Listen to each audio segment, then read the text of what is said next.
Hybrid গাড়ির সমস্যার জন্য সবচেয়ে ভালো প্রতিষ্ঠান কোনটা? আপনার হাইব্রিড গাড়ির ব্যাটারি এবং ব্রেক বুস্টার সমস্যার জন্য ঢাকায় ঢাকা হাইব্রিডে যেতে পারেন।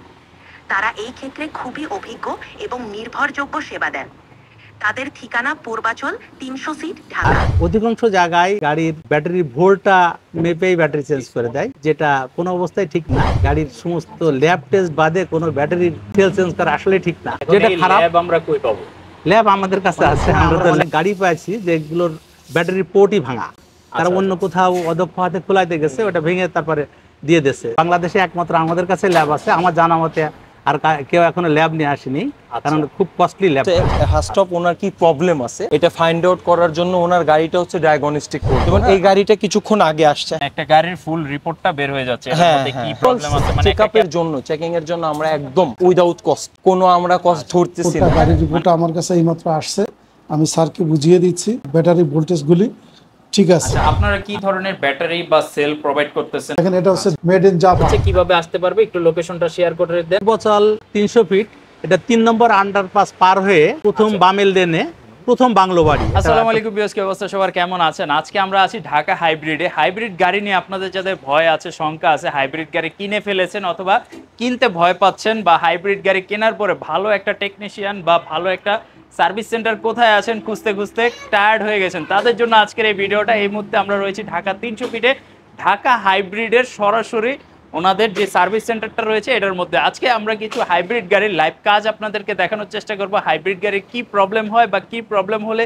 কি সলিউশন করতে হয়, অথবা হাইব্রিড গাড়ি কেনার পরে হাইব্রিড গাড়িটা কিভাবে আপনি যত্ন করতে পারবেন বা যত্নে রাখতে পারবেন, এই জিনিসগুলো আজকে কথা বলার চেষ্টা করব। হাইব্রিড গাড়ির ব্যাটারি সেল নিয়ে কথা বলবো, ব্রেক বুস্টার বা যাবতীয় বিষয়গুলো আজকের এই শর্ট একটা ভিডিওতে আপনাদেরকে দেখায় দেওয়ার চেষ্টা করব। ভিডিওটা পুরোটা কন্টিনিউ করুন। আপনাদের ঢাকা হাইব্রিডে যে সমস্ত ভিউয়ার্স বা কাস্টমাররা আসবে কিভাবে সার্ভিসটা প্রোভাইড করে থাকেন? Good question. ঢাকা হাইব্রিডে যখন ফার্স্ট কাস্টমারটা আসবে, হ্যাঁ, ওনাদের গাড়িটা যখন নিয়ে আসবে, আমরা হচ্ছে হাস্টপ ওনার কি প্রবলেম আছে এটা ফাইন্ড আউট করার জন্য ওনার গাড়িটা হচ্ছে ডায়াগনস্টিক করব। হ্যাঁ, এটা করলে দেন হচ্ছে ওনার গাড়ির অভ্যন্তরীণ কোনো সমস্যা আছে কিনা, দেন ওনার গাড়ির ব্যাটারি হেলথ কি কন্ডিশনে আছে, ওইটা আমরা ডায়াগনস্টিক করার পরে ওনাকে দেন আমরা রিপোর্ট দিয়ে আমরা এক্সপ্লেন করবো। হ্যাঁ, যেমন আপনি একটু যদি এসে দেখতে চান প্লিজ, যেমন এই গাড়িটা কিছুক্ষণ আগে আসছে। হ্যাঁ, এই গাড়িটার ভিতরে অলরেডি কিন্তু আমাদের ডায়াগনস্টিকের জন্য ডায়াগনস্টিক করতেছে। হ্যাঁ, এবং ডায়াগনস্টিক করার পরেও ম্যানুয়ালিও যদি আমাদের চেক করা হয়, দেন আমরা হচ্ছে ম্যানুয়ালিও চেক করে দেই আর কি। এটা কি ডিজিটাল মেশিন? হ্যাঁ হ্যাঁ, ডিজিটাল হচ্ছে ডায়াগনস্টিক যে ইকুইপমেন্ট আছে, হ্যাঁ, স্ক্যানার বলে, এটা দিয়ে হচ্ছে আমরা দেন স্ক্যান করতেছি। আচ্ছা, মানে একটা গাড়ির ফুল রিপোর্টটা বের হয়ে যাচ্ছে, এর মধ্যে কি প্রবলেম আছে, মানে একটা কেবলের প্রবলেম থাকলেও তো সেটাও তো বের হবে না? অবশ্যই, জি জি। গাড়ির ভিতরে এবং অভ্যন্তরীণ সেন্সর রিলেটেডও যদি কোনো প্রবলেম থাকে এটার মাধ্যমে ফাইন্ড আউট করা যাবে। আচ্ছা, মানে কোন একটা গাড়ি ধরেন এই গাড়িটা মাত্র আসছে আপনাদের কাছে, আপনারা ফার্স্ট হচ্ছে ডায়াগনস্টিক করছেন যে গাড়িটা কি কি প্রবলেম আছে। চেকআপের জন্য, চেকিং এর জন্য আমরা একদম উইদাউট কস্ট, কোনো আমরা কস্ট ধরতেছি না। হ্যাঁ, ডায়াগনস্টিক যখন করি, বাট ওইটা করার পরে দেন হচ্ছে এটা আমাদের অফিস রুম, রিপোর্টটা বের করার পরে দেন উনি হচ্ছেন আমাদের সম্মানিত ম্যানেজার স্যার। হ্যাঁ, আচ্ছা, জি, ইঞ্জিনিয়ার শাহিদ স্যার আমাদের হচ্ছে ওয়ার্কশপের ম্যানেজার। এই রিপোর্টটা আমার কাছে এইমাত্র আসছে, আমি স্যারকে বুঝিয়ে দিচ্ছি এবং ওনাকে বোঝানোর সময় আমি ওনাকে দেখালাম ওনার ব্যাটারি ভোল্টেজগুলি ঠিক আছে। ইন্টারনাল রেজিস্ট্যান্সটা একটু বেশি আছে, এই যে আপনি দেখতে পাচ্ছেন এগুলি একটু বেশি আছে। এটার নির্দিষ্ট স্ট্যান্ডার্ড মান হচ্ছে 0.019, যে থেকে একটু বেশি আছে। এই জন্য ওনাকে আমরা মানে সাজেস্ট করছি আপনার ব্যাটারিটা সার্ভিস করার জন্য। উনি রাজি হয়েছেন, উনি আমাদের কাছ থেকে ব্যাটারি সার্ভিসটা নেবেন। আচ্ছা, সেই ক্ষেত্রে ব্যাটারি চেঞ্জ করা লাগতেছে না, জাস্ট সার্ভিস করালে? জি না, সেক্ষেত্রে ব্যাটারি চেঞ্জ করা লাগছে না, শুধু ব্যাটারি সার্ভিস করলেই হবে।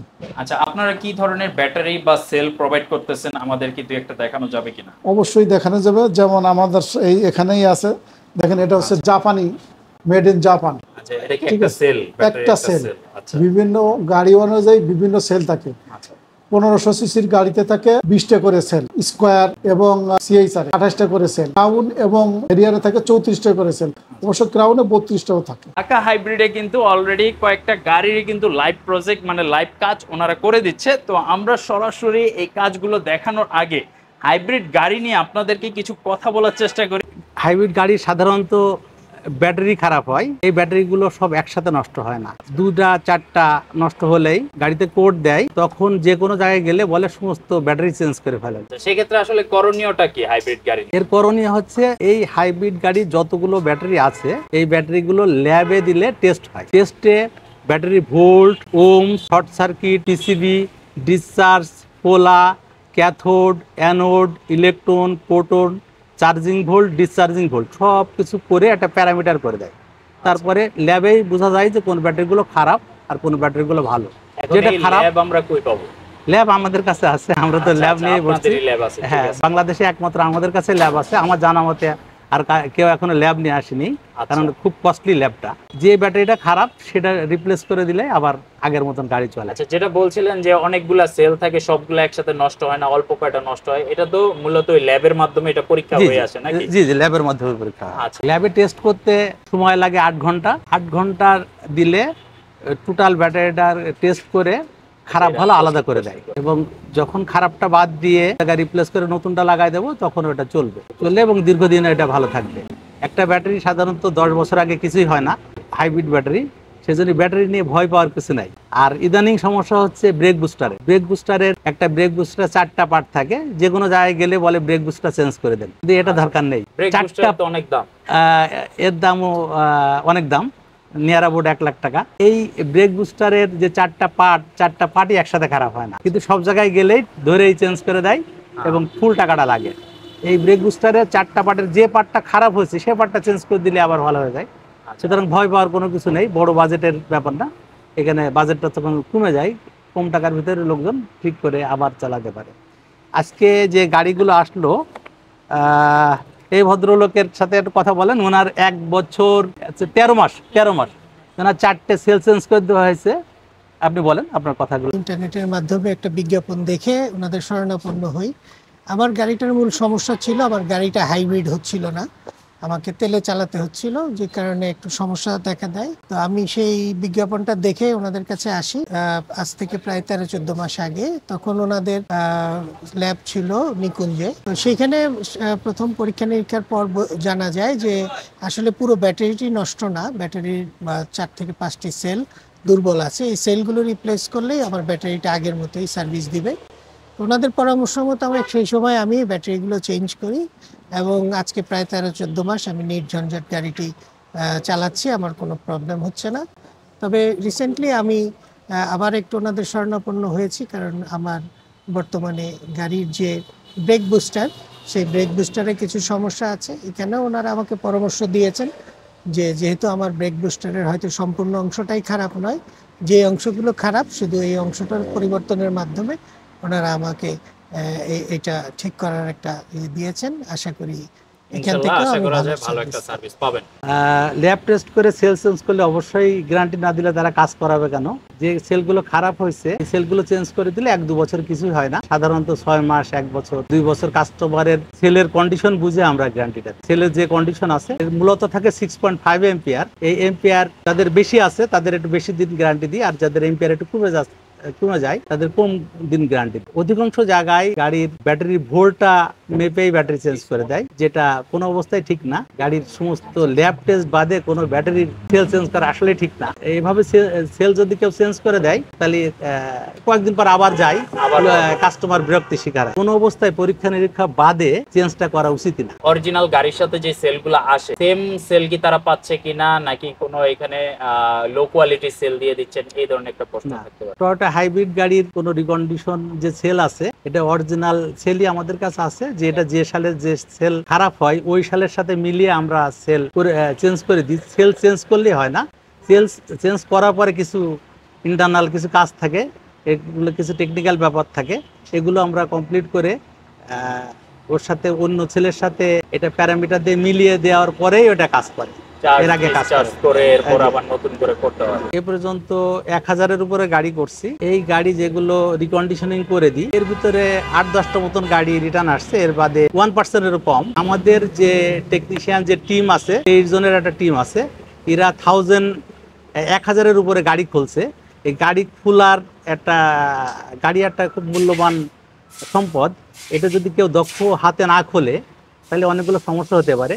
অনেক সময় আমরা অনেক গাড়ি পেয়েছি যেগুলোর ব্যাটারি পোর্টই ভাঙা, তারা অন্য কোথাও অদক্ষ হাতে খোলাইতে গেছে, ওটা ভেঙে তারপরে দিয়ে দিয়েছে, জয়েন করে আবার ঝালাই করে দিয়ে দিয়েছে চালু করে। তাই আমাদের লোকে যেভাবে কাজ করে এটা ভেঙে যাওয়ার সম্ভাবনা খুবই কম, যেহেতু আপনারা শুধুমাত্র হাইব্রিড শুধু হাইব্রিড নিয়ে কাজ করে, আর আমরা এরই পরে মানে এটা হচ্ছে স্পেশালাইজ একটা হসপিটাল হাইব্রিড গাড়ির জন্য। আর এই যে ল্যাবের কথা যেটা বলছি, এটা আমি 18 বছর ধরে শুধু ব্যাটারি ব্যবসা করি। আচ্ছা আচ্ছা এটা নিকেল হাইড্রেট ব্যাটারি ব্যবসা, আচ্ছা। তারপর লিথিয়াম ব্যাটারি ব্যবসা। আর হাইব্রিড যে ব্যাটারিগুলো এগুলো তো একেবারে অরিজিনাল জাপানিজ যে প্রোডাক্ট, জাপানিজ প্রোডাক্ট, এছাড়া তো আর উপায় নাই। না না, এ বাদে আর আচ্ছা আচ্ছা। এর সাথে কোনো কিছুই লাগালে জাপানের মতন হবে না, সেজন্য আমরা জাপানিটাই ব্যবহার করি। তো অনেক ধন্যবাদ। আর যারা আপনাদের এখানে আসতে চাচ্ছে কিভাবে আসতে পারবে, একটু লোকেশনটা শেয়ার করে দেন বা কিভাবে যোগাযোগ করতে পারবে একটু শেয়ার করে দিন। পূর্বচল 300 ফিট, এটা 3 নম্বর আন্ডারপাস পার হয়ে প্রথম বামেল লেনে প্রথম বাংলো বাড়ি, এটা একটা বাংলো, সুন্দর একটা বাংলো বাড়ির ভিতরে, এটা পরপর 2টা প্লট 1 বিঘার পরে। এটা রাস্তা দিয়ে গেলেই দেখা যায়। এটা হচ্ছে গাজী এভিনিউর একটু আগে, এদিক বিআরটি গাজী এভিনিউ এর মাঝখানে। গুগল ম্যাপে ঢাকা হাইব্রিড লিখলেই গুগল ম্যাপে চলে আসবে, এখানে আসা কোনো সমস্যা না। আমরা অনেকেই কিন্তু 300 ফিট নীলা মার্কেটে আসি বা নীলা মার্কেট পার হয়ে নীলা মার্কেট পার হয়ে, মানে আপনি ডানেও যাবেন না বামেও যাবেন না, সরাসরি ঢালে নেমে গেলেই কিন্তু এটা প্রথম বাংলো বাড়ি। প্রথম বাংলো বাড়িটাই হচ্ছে ঢাকা হাইব্রিডের ওনাদের যেই সার্ভিস সেন্টারটা, এটা হচ্ছে এইখানেই। তো সরাসরি চলে আসতে পারেন, সপ্তাহে 7 দিনই খোলা থাকে, 7 দিনই সেবা নিতে পারবেন। স্ক্রিনের নাম্বার দেওয়া থাকবে ওনাদের, সরাসরি আপনি কথা বলে প্রয়োজনে এখানে আসতে পারেন, কোনো ব্যাপার না। তো যারা ভিডিওটা দেখলেন ইনশাআল্লাহ আশা করি হাইব্রিড গাড়ি নিয়ে আপনার একটা আইডিয়া হয়ে গেল। তো সবাই ভালো থাকবেন, আজকের মতো এই পর্যন্তই, আল্লাহ হাফেজ। ওকে, আসসালামু আলাইকুম।